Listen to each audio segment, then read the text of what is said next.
Competitions allow me to stay focused on one piece. If I don't have a deadline that I have to be able to play a piece at, then I start branching off and playing other things during my practice time rather than focusing on this piece that I need to play.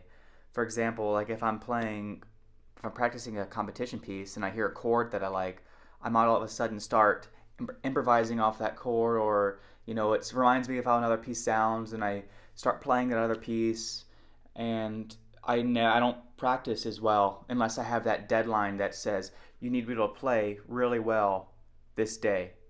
And competitions, I've learned that it's not only about competing, it's about the people you meet, the concerts you see, the teachers, luthiers. It's really all about being part of the classical guitar community rather than getting first prize or second prize or whatever.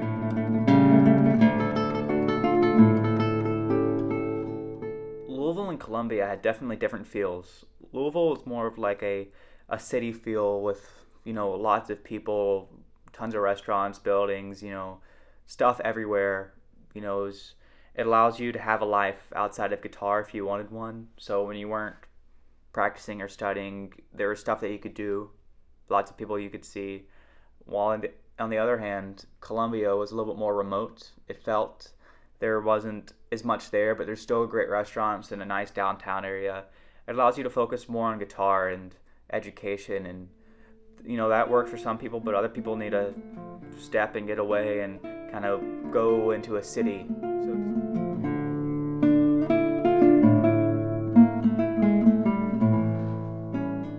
Stick with a piece as long as you possibly can, because you're going to want to be able to reevaluate it a bunch of times, and that's how you make it good. You can't just sit down and really own a piece and make it really special in a couple weeks or a couple days or whatever. You want to spend the time to make up your mind of how you want to play it, and the way you need to do that is you need to go and reevaluate your playing after you've been playing it for a couple months. Say, this is working, this isn't working. You need to get new opinions, breathe new life into the piece when you get tired of it, because everyone's going to get tired of it.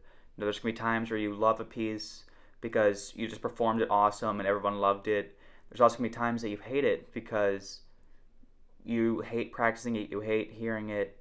You can't make it sound the way you want it to sound, and that's going to happen to everybody. But stick with a piece as long as you can, because that's what it takes to make it special.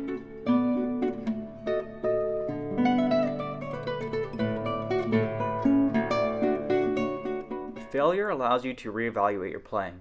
If you never fail, you never get a motivation or a drive to become better, to get to the next level.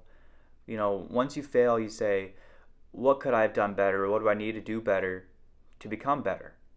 So it allows you to step back and say, I should have done this, I shouldn't have done this, and it helps you improve, and everybody can improve.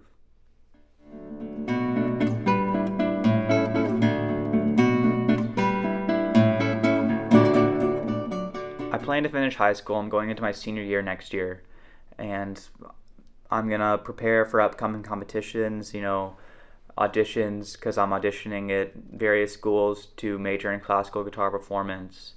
More long-term goals, I want to become a professor at a university teaching guitar, or a performer, depending on what happens, who really knows, just something dealing with guitar.